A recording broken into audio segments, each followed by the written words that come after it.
Today on Reparations in Action. One of the campaigns of genocide against the Indigenous people was what was called the Black Hawk War. And the U.S. government defeated the Black Hawk people, the Sauk, the Fox, and other Indigenous peoples or nations. You're listening to the Reparations in Action podcast and FM radio show, the White Lies Shattered series. My name is Jamie Simpson. I am the host of the show Reparations in Action, which broadcasts weekly on Black Power 96.3 FM in St. Petersburg, where it is also produced. Reparations in Action is a program of white solidarity with Black Power. Currently, we are in a podcast series exposing the insidious lies we learn as white or European people about the nature and origin of America and the current social system. We believe reparations to African people is the key question of our times and is one that demands action on the part of European or white people. As always, we would like to salute Black Power 96, where this show is aired and recorded for our podcast weekly. And today we're taking on the white lie that the white man discovered America and settled the West. Taking this discussion on will be Jesse Nevel, the chair of the Uhuru Solidarity Movement, and Penny Hess, chair of the African People's Solidarity Committee and author of the book, Overturning the Culture of Violence. You're listening to Reparations in Action. Reparations now! Time is almost up, and it's almost up for a social system that has its origin in killing and raping and pillage of the planet Earth. And it is a foundation of colonialism. And so we have the indigenous people who are living in this country now, and we speak of sometime if they happen to be in the room, or if it satisfies our interest in what we call dealing with the global climate crisis, where if that we recognize today as being existential, but I say that it was existential when they were 56 million indigenous people killed in the process of building this entire thing. That was a part of the crisis that people are recognizing today because it's coming home. This chicken's coming home to roost. And so the foundation of this crisis is colonialism. That was Chairman Omali Yeshitela of the African People's Socialist Party speaking at a webinar held by the Green Party of St. Louis called Envisioning a Greener New Deal on May 8th, 2021. We now go to Jesse Nevel and Penny Hess, who will shatter the lie that the white man discovered America and settled the West. Uhuru, Jesse. Uhuru, Chairwoman Penny. Uhuru, I'm so glad to be back on Reparations in Action. And I'm excited that we can take on this critical and important lie that the white man or the European, the colonizers, discovered the Americas and settled the West. And, we begin by, of course, as always, saluting Chairman Omali Yeshitela, Deputy Chair Onizine Yeshitela, our leadership from the African People's Socialist Party, which formed the African People's Solidarity Committee as part of their strategy to liberate Africa and African people everywhere. And the work of APSC is to go into the white community behind enemy lines and to win solidarity and reparations from other white people. And of course, I always have to say that my ability to even sum up these questions that we're talking about and to understand them and articulate them comes from the leadership of Chairman Omali Yeshitela. And we use the political theory created by the chairman called African internationalism. It's a theory of practice that was created by the chairman and the African People's Socialist Party to analyze the world as it really is and to inspire us to get active to actually change it. Absolutely. And I think it's really important for anyone who's tuning in for the first time to understand that this White Lies Shattered series is biased on the side of the African working class, the oppressed and the colonized. There's two ways to look at any question: the point of view of the oppressor and the point of view of the oppressed. Right. And we aren't just here to give you some interesting history so you can sit around and talk about it in a cafe, as we all have a tendency to want to do, but we want to explain the world as we understand it through the eyes of the African working class, who has complete unity and solidarity with the indigenous workers and people inside the borders of the United States and throughout this hemisphere, and that we can take these understandings to be part of changing the world and calling for reparations to African people and return of the stolen land to the indigenous people. So today we're going to show that the building of the United States is settler colonialism. It's built on genocide so vicious, beyond description, and the theft of the land of the indigenous people on a foundation of the colonial enslavement of African people that created the wealth that America's ruling class and white population in general experience today, and in fact created the wealth of capitalism itself. Mm-hmm. You know, I live in St. Louis, which is the site of the Black Power Blueprint, a project of the African People's Socialist Party and the African People's Education and Defense Fund that is about creating institutions of economic development and political and economic power in the hands of the African working class. And I mean, there is nothing else like it. And I would certainly call on people to go to blackpowerblueprint.org and check it out. It's a very, very amazing project. And it's based here in North St. Louis in the very, very colonized and impoverished community of the North Side, made up of 90% African workers. But here in St. Louis, there's an arch, the famous St. Louis Arch, that sits right on the Mississippi River. And wow, what does that arch mean? It's a monument to the genocide of the indigenous people. It's a monument to manifest destiny in a city where just about every possible terror was and is inflicted against African people. And just recently, I went to what's called the Cahokia Mounds, Jesse. It's right across the river here in Illinois, and it's a beautiful, beautiful place where 1,000 years ago was an incredible indigenous civilization, something that most of us never hear about or don't know about, where up to 100,000 indigenous people lived. There are, and they created these mounds. There's one you can walk up and just see an incredibly beautiful vista for miles around. And there's a museum that shows how the society was created, what were the vegetables and the fruit and the plants, the plant life that were there and that they cultivated. It's incredible. So, then you can see the arch, actually, when you go up the major mound. And, you can see it in the distance, the Gateway Arch. And that Gateway Arch stands for genocide of the indigenous people. That's what it's about. What else does that mean? The gateway to the West. Right. That St. Louis was the staging ground for what the U.S. called the Indian Wars, which in fact was a concerted plan of absolute annihilation of the indigenous people and the theft of their land. Wow. Yeah.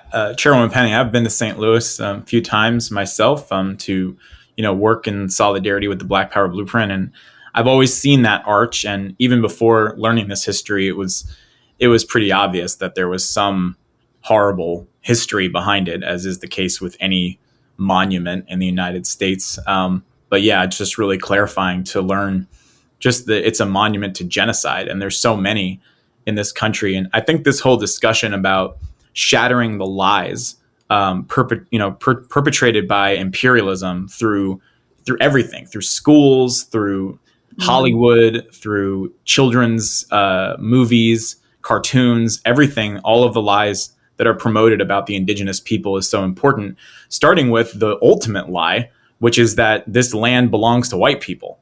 And as the Woody Guthrie song goes, this land is our land, that they, had us sing in school growing up. And it is not. That's the biggest lie. This is not white people's land. We are, as you just said, we're here as part of settler colonialism, as the invaders that are residing upon stolen and occupied land of the indigenous people.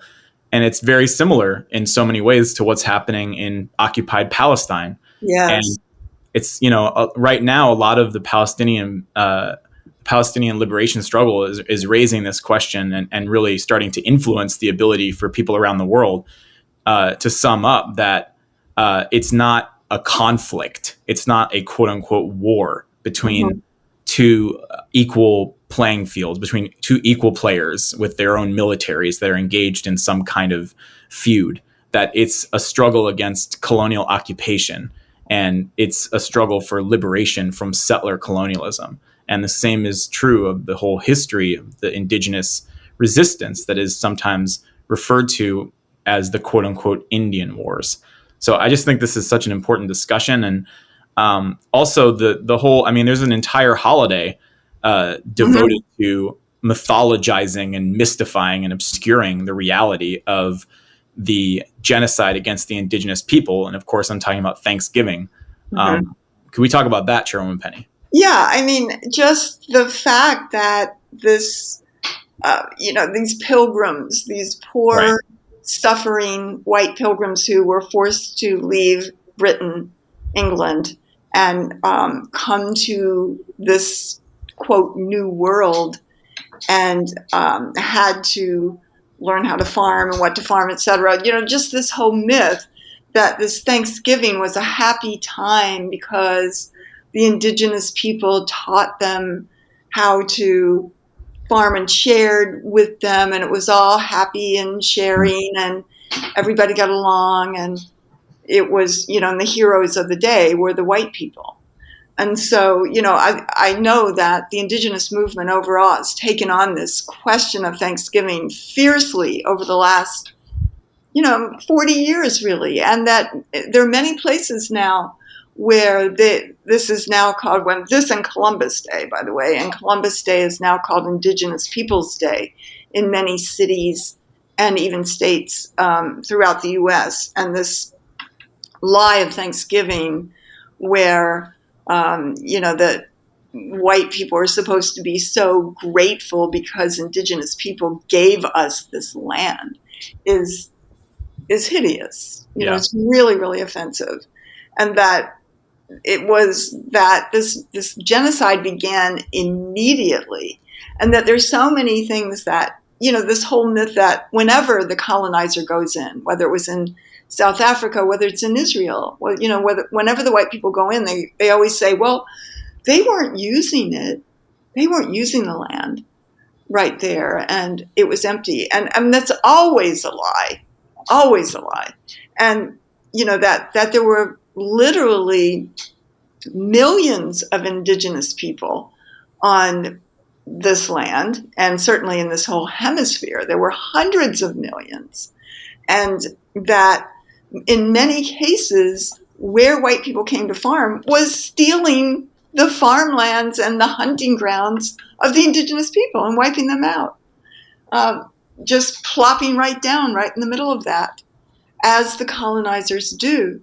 And, just creating hideous forms of torture, murder, mutilation, all of the things that white people did to the indigenous people in the process of stealing their land. And the lie of Thanksgiving must go, because this land is stolen, and stolen in dripping in blood of the indigenous people, even up into today. Definitely, 100%. This lie has to be utterly exposed. And I'm wondering if we could talk about some of the examples of the so-called Indian Wars, the wars of occupation and genocide, such as what's referred to as the French and Indian War. Chairwoman Penny? Yes. Well, I think that one of the things that is important was, of course, the French and Indian War was before the U.S. so-called revolution against the American Revolution against England. And it was where the European powers were still grappling for some of this land and the resources. At that time, one of the things that the Indigenous writer Ward Churchill points out in his book called A Little Matter of Genocide, which has a lot of tremendous, really powerful and informative documentation and history in it, is this example of Lord Geoffrey Amherst, who did fight in the French and Indian War on the side of the British, and that he famously used smallpox-infested blankets against the indigenous people as a means of wiping them out, fully conscious that this was one of the first instances of germ warfare, thus making England the chief colonizer in the world at the end of this war. And, Amherst University, there's Amherst, the town in Massachusetts. I mean, he's still there. He's still honored as a great hero, military hero of the New World. And, just to read a little bit about what he did, according to Ward Churchill, he writes that Amherst wrote in a postscript of a letter to Bouquet that smallpox be sent among the disaffected tribes, quote unquote. Bouquet, who was another colonel, replied also in a postscript, I will try to contaminate them with some blankets that may fall into their hands and take care not to get the disease myself. And to Bouquet's postscript, Amherst replied, you will do well to infect the Indians by means of blankets, as well as to try every other method that can serve to extirpate this execrable race.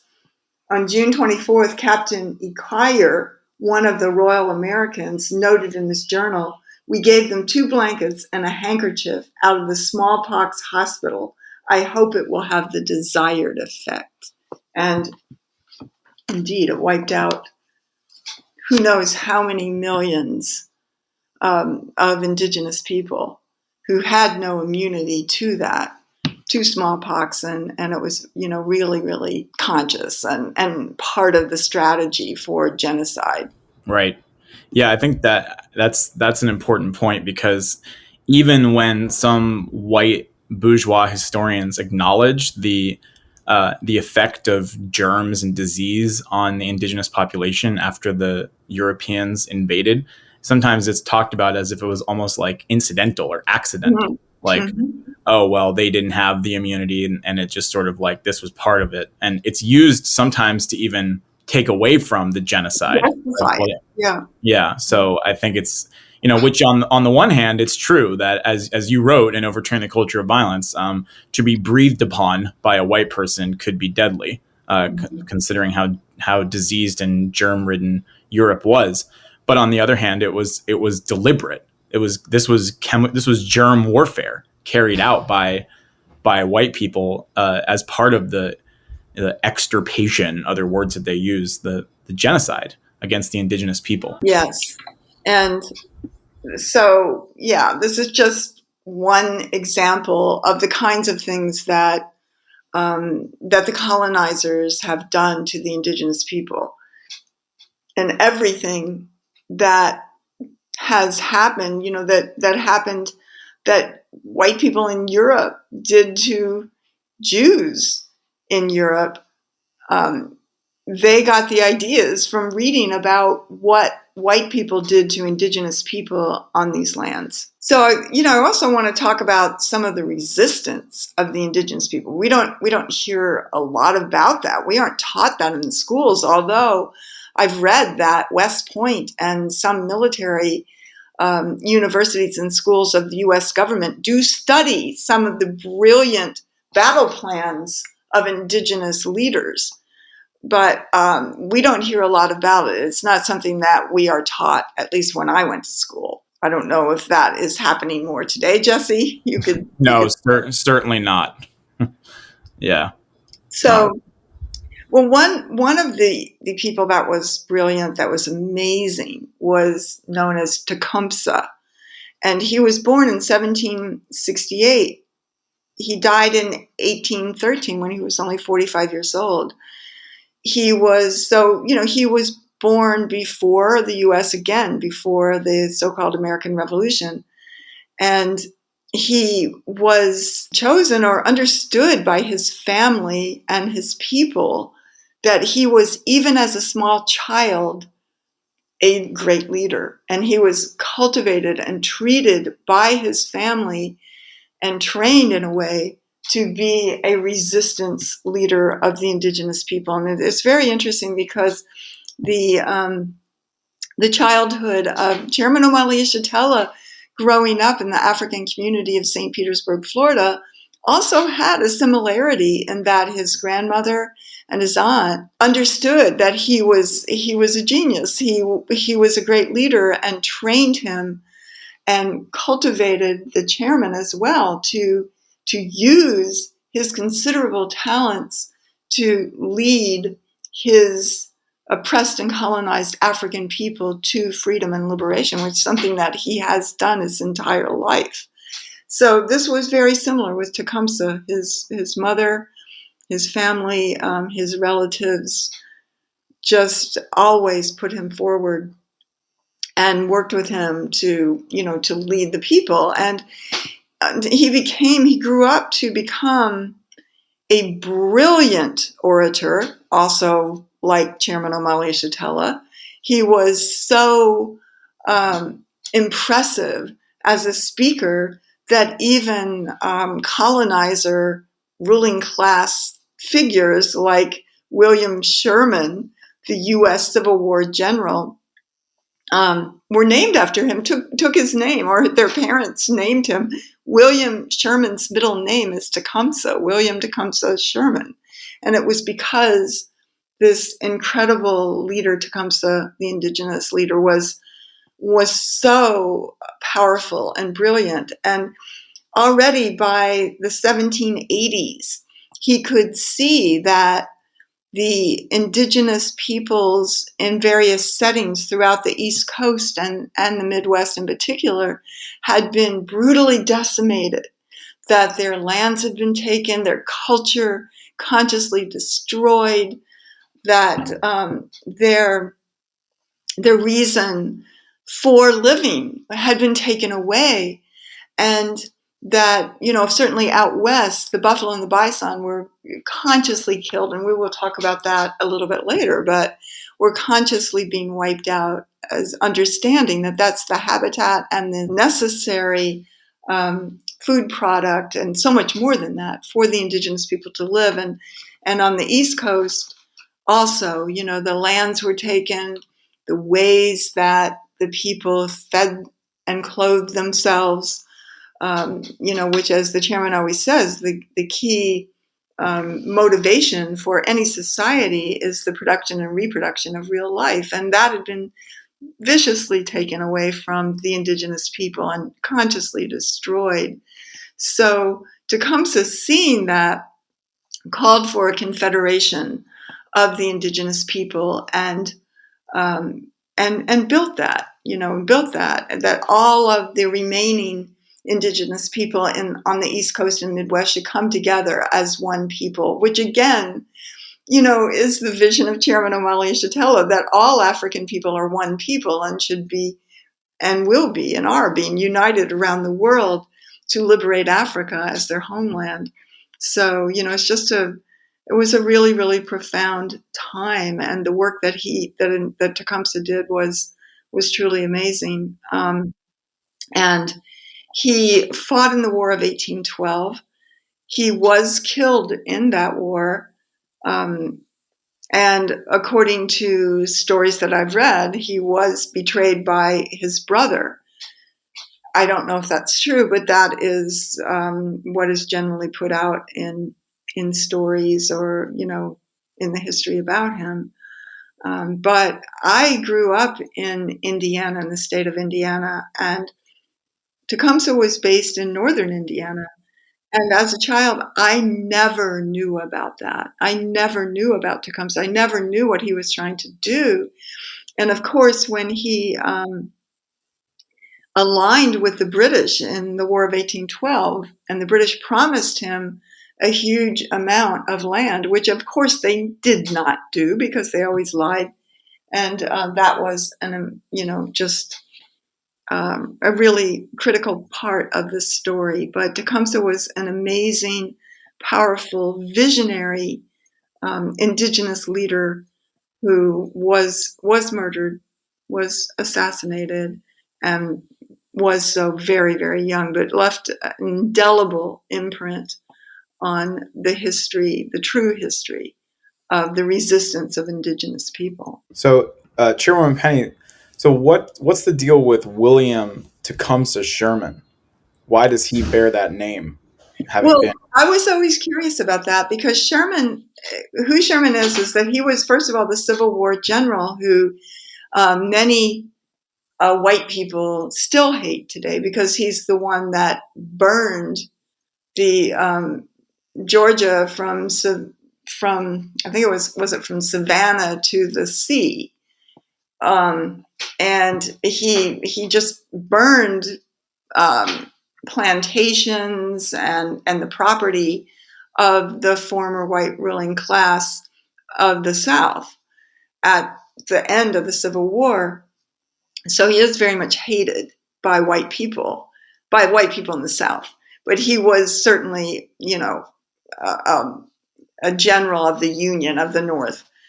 And I always wondered why he had Tecumseh as the middle name, but the reason why was that his father, Sherman's father, who was a peer, in the same period as when Tecumseh was alive, and heard him speak and was just so impressed by him that he gave his son the middle name Tecumseh.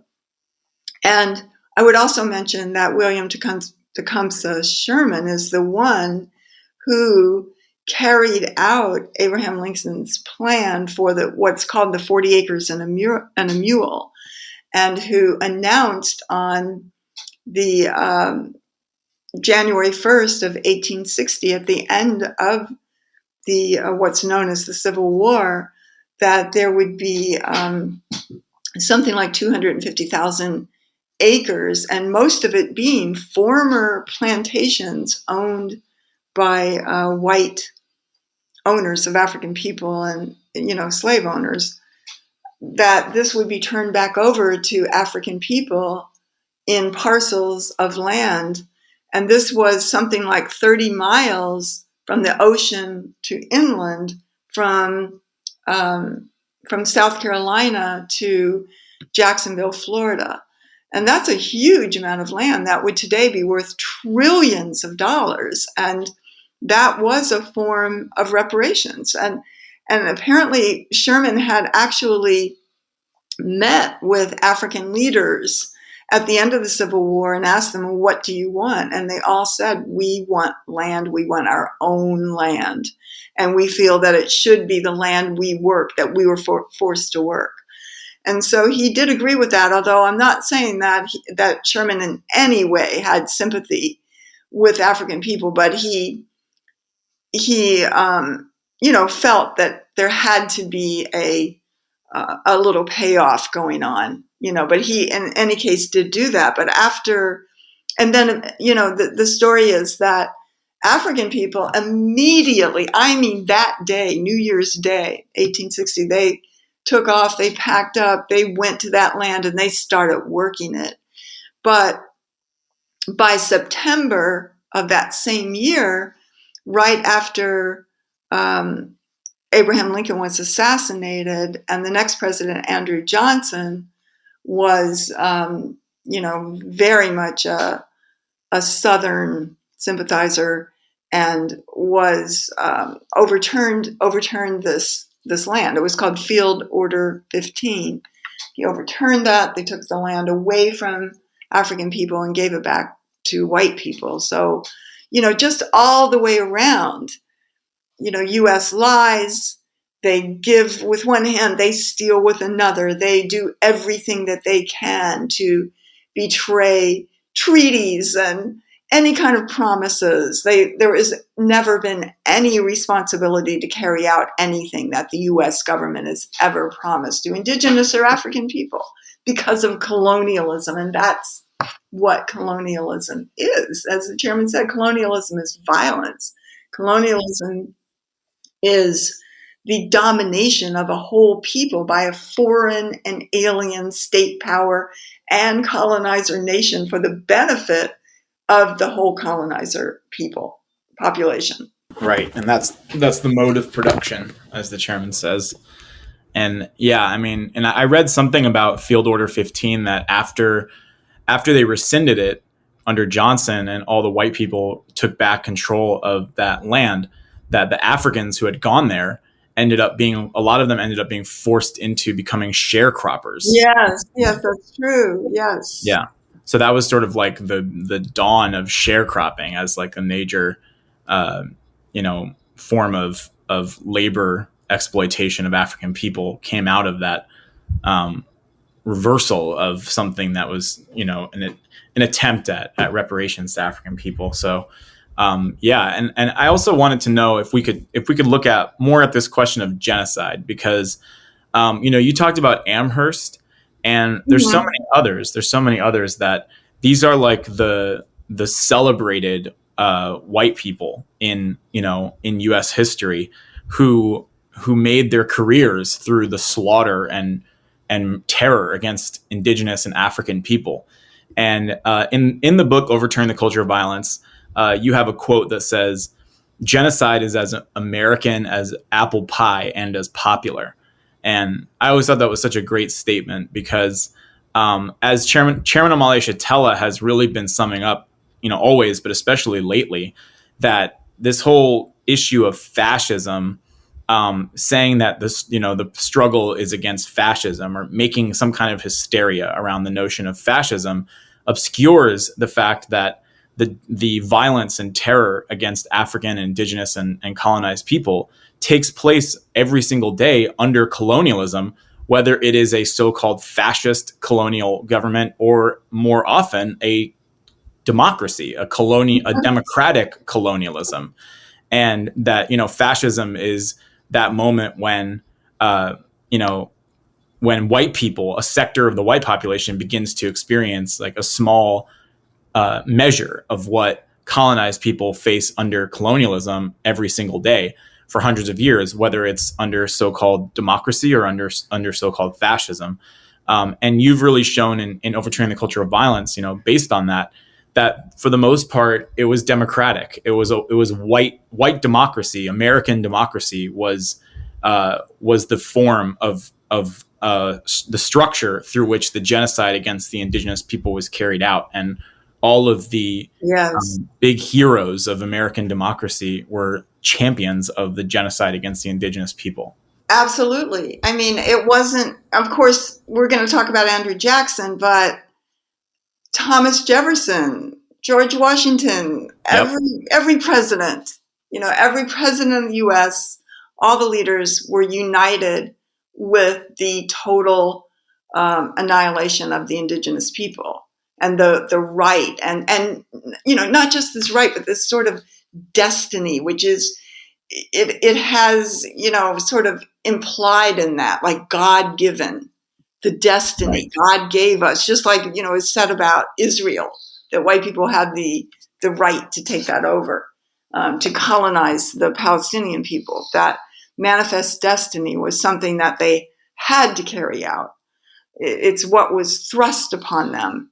And that every Theodore Roosevelt, he was totally about the genocide of the Indigenous people and carried that out and built the national parks out west by removing the Indigenous people. But yes, it was democracy for white people, and that, as you said, that, and the chairman Omali Shatella, has spoken so much about it and written about it, that the whole question of fascism is when what happens, a little bit of the manifestations of colonialism become present in the society of the colonizer. That is what is called fascism. But when all of the time that is being carried out against the indigenous or the colonized population, white people accept it, don't see it, don't care, and carry it out, either overtly or generally speaking, very enthusiastically, and participate in that. And, I think that this whole question of what they call Indian removal, which was Andrew Jackson's platform, first of all, let me read a little bit from Overturning the Culture of Violence of some of the atrocities that Andrew Jackson carried out.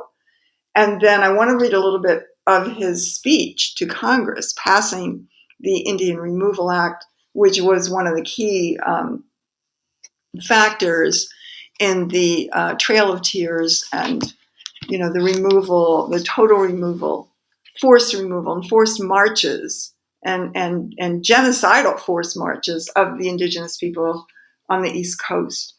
But so some of the things that are recorded about Andrew Jackson is that he was called by the indigenous people, he was called Sharp Knife, and he was probably called that. He probably boasted of that. But Jackson oversaw and personally inflicted countless atrocities against the indigenous people himself. And in 1814, the future President Jackson, quote, supervised the mutilation of more than 800 or more Creek Indian corpses, the bodies of men, women, and children that they had massacred, cutting off their noses to count and preserve a record of the dead, slicing long strips of flesh from their bodies to tan and turn into bridle reins. Jesse, I heard testimony on the radio when it was the 150th sesquicentennial. It's called the 150 years of the gold rush, from the gold rush, and I think that would have been about 1848 to 1993. I was living in Oakland, California, under the leadership of the Uhuru movement, organizing there, under the leadership of the party on the streets of Oakland, organizing white people for reparations and to stand in solidarity with, the liberation of African people. And I remember hearing on the radio, I think it was NPR, broadcast some of the testimonies of some kind of tribunal that was held in that year, in the sesquicentennial events or whatever, where white people and of course indigenous people who were, whose ancestors or even parents or grandparents had gone through this, and what were some of the things that they could remember and say. And I will never forget hearing a woman testify, that a white woman, of course, testify that her grandfather had a coat made out of the skin and hair of indigenous people in California. We'll talk about that more later on, because the state of California paid white people $1 million a year during the years of the gold rush to bring in the scalps of the indigenous people. And of course, they used all that money, and white people made fortunes doing that. They always blamed scalping on indigenous people. White people were the ones that did that. So, I just wanted to read just a little bit from this speech by Andrew Jackson to Congress. And I believe this was in, I'm not sure totally of the year. This doesn't say the year, but it was December 6, 1830. So he said, It gives me great pleasure to announce to Congress that the benevolent policy of the government steadily pursued for nearly 30 years in relation to the removal of the Indians beyond the white settlements is approaching to a happy consummation. Two important tribes have accepted the provision made for their removal at the last session of Congress, and it is believed that their example will induce the remaining tribes to also seek the same obvious advantage. And, again, it was the neo-colonial leadership of some of these so-called tribes that made the deals with the U.S. government at the expense of the masses of Indigenous people. So, Jackson goes on, and you see how he makes this, this is friendly, this is benevolent, this is so happy. The Indigenous people unite with it. This is exactly how you could read what Netanyahu or the state of Israel says about the Palestinian people. And they set up neo-colonialists and pay them off. And they work together with, to carry out the policies of imperialism and colonialism against their own people.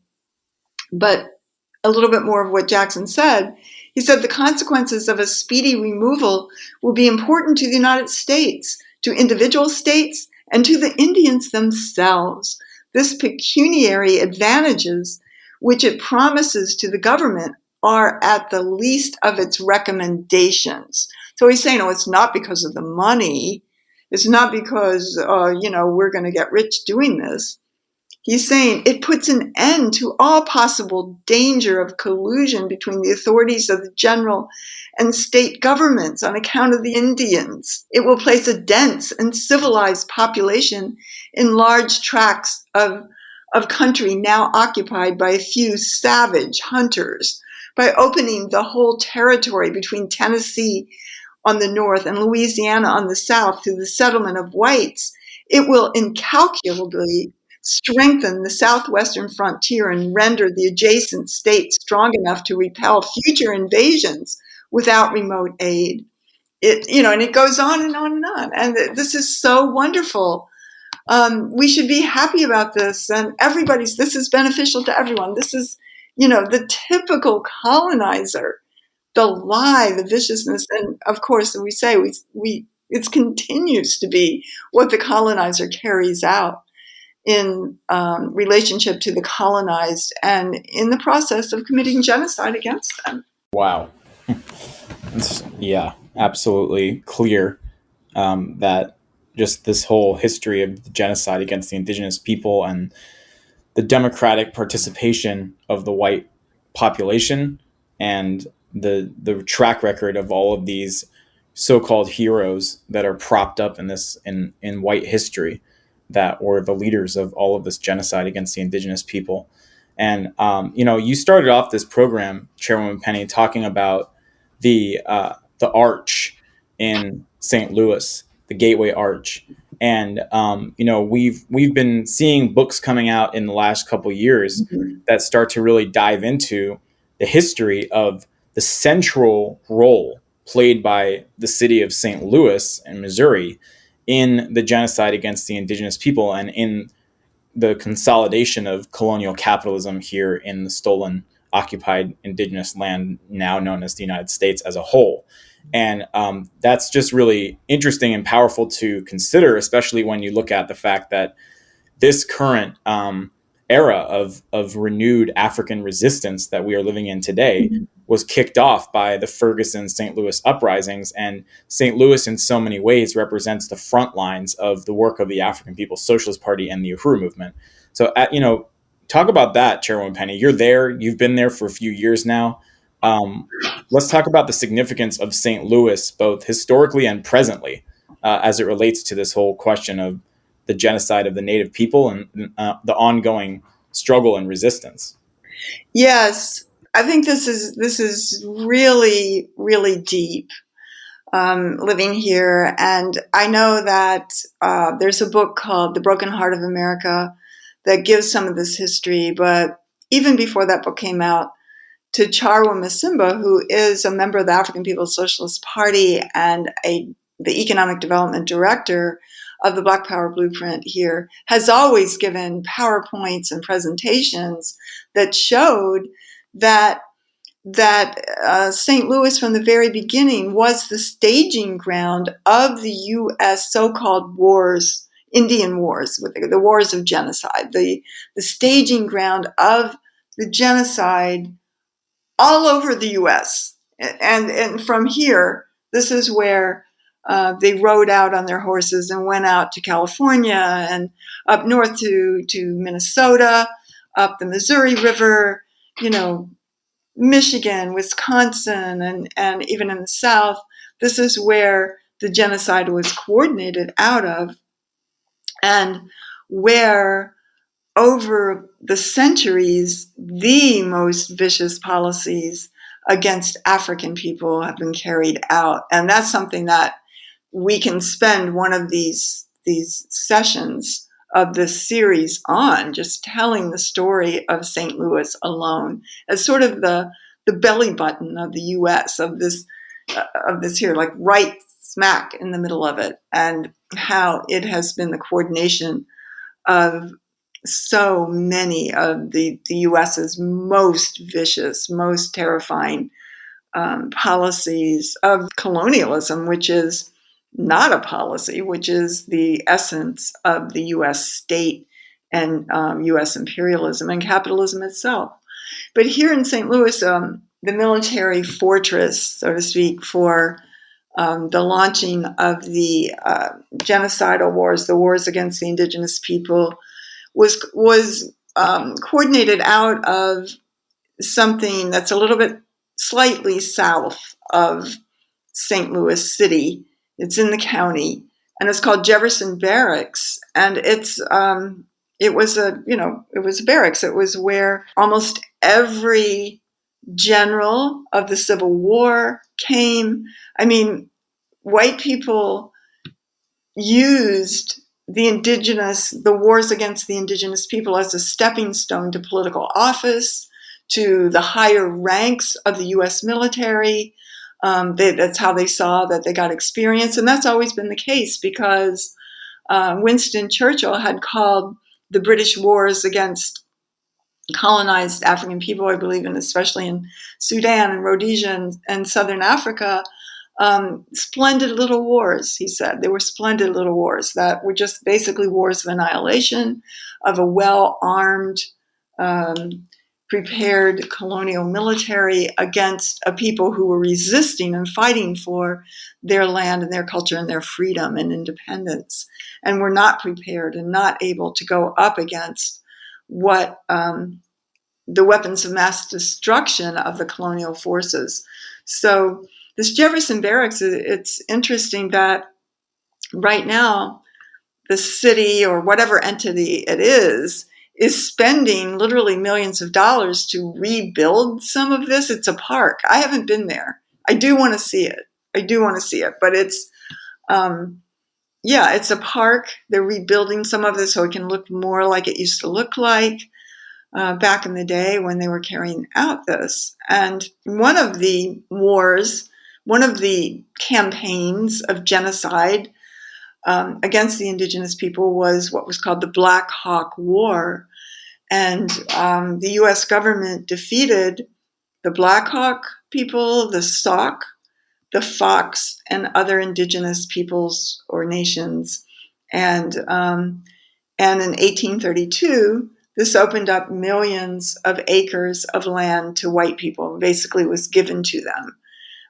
And Black Hawk was taken captive and imprisoned in Jefferson Barracks, which I want to read more about. He was, it's so vicious. And so this is from the Missouri website on the Jefferson Barracks today. It's saying that troops from Jefferson Barracks also took part in the Black Hawk War of 1831 and 1832, which led to the realization that the Western frontier was an enormous territory, and the Army at the time was unsuited in patrolling it.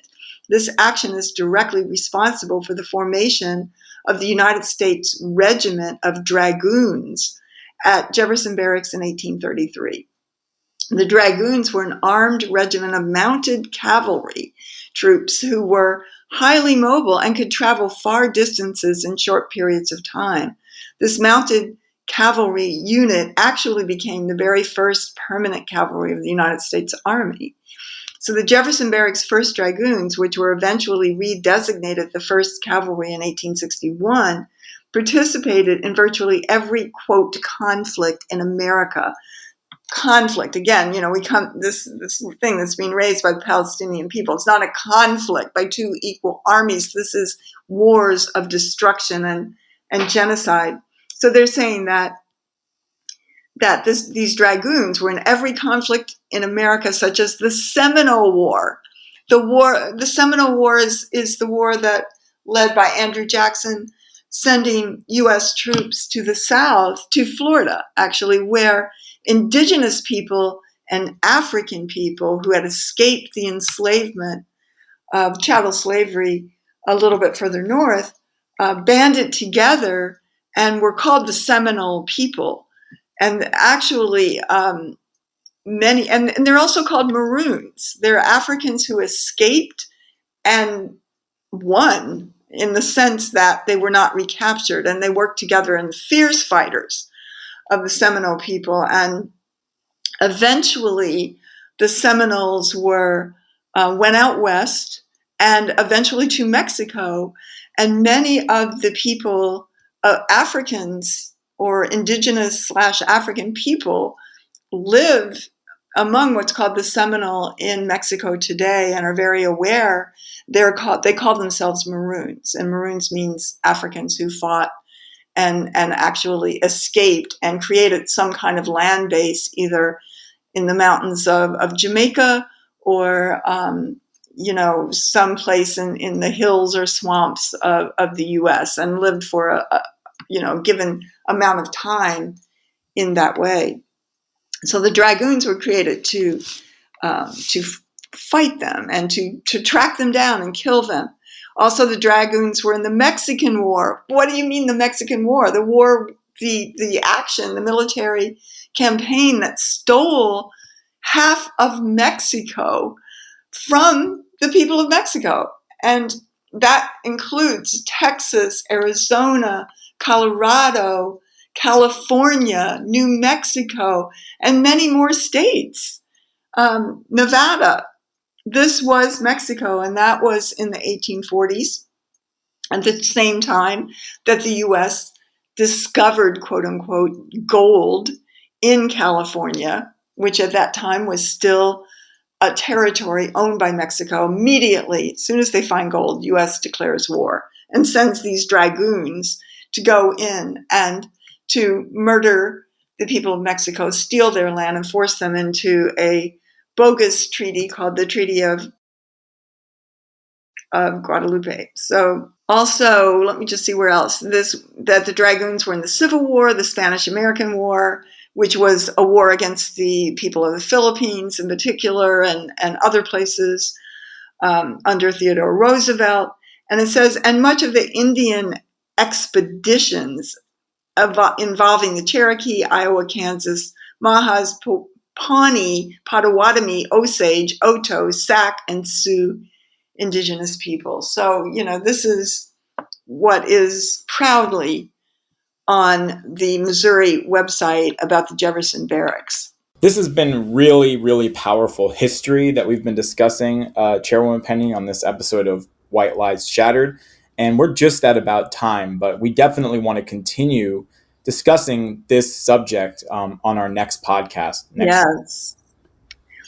Yes, absolutely. Because this question, just as with so much information about the colonial enslavement of African people that is being revealed in books, there's so much more being revealed about the vicious, the unspeakable torture in the carrying out of genocide as a popular policy by white people in the United States, a policy that's been upheld from everything from cowboy movies to schools and churches and Girl Scouts and all of it. So yes, there's so much more that we have to talk about.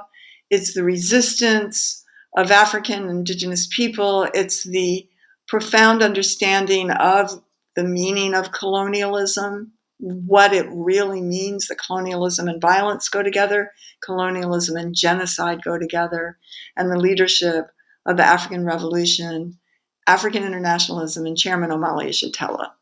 Jesse Nevel and Penny Hess, thank you so much for being on Reparations in Action, White Lies Shattered series to officially shatter the lie that the white man discovered America and settled the West. Thank you to everyone who tuned in today, and please join us next time on Reparations in Action, White Lies Shattered. You're listening to Reparations in Action. Reparations now! This has been an episode of Reparations in Action, the White Lies Shattered series, a biased podcast of white solidarity with Black power. My name is Jamie Simpson. This episode was engineered by Marcel Marius, who also composed our theme music. The show is researched and produced by Penny Hess, Jesse Nevel, and Lisa Watson from the Black Power 96.3 FM studio in St. Petersburg, Florida.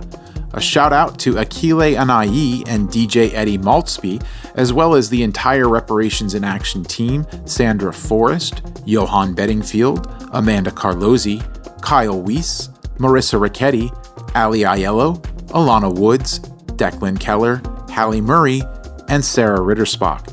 If you liked what you heard today, you can go to Apple Podcasts and rate this podcast. If you have questions, comments, suggestions, please email them to us at ria@blackpower96.org.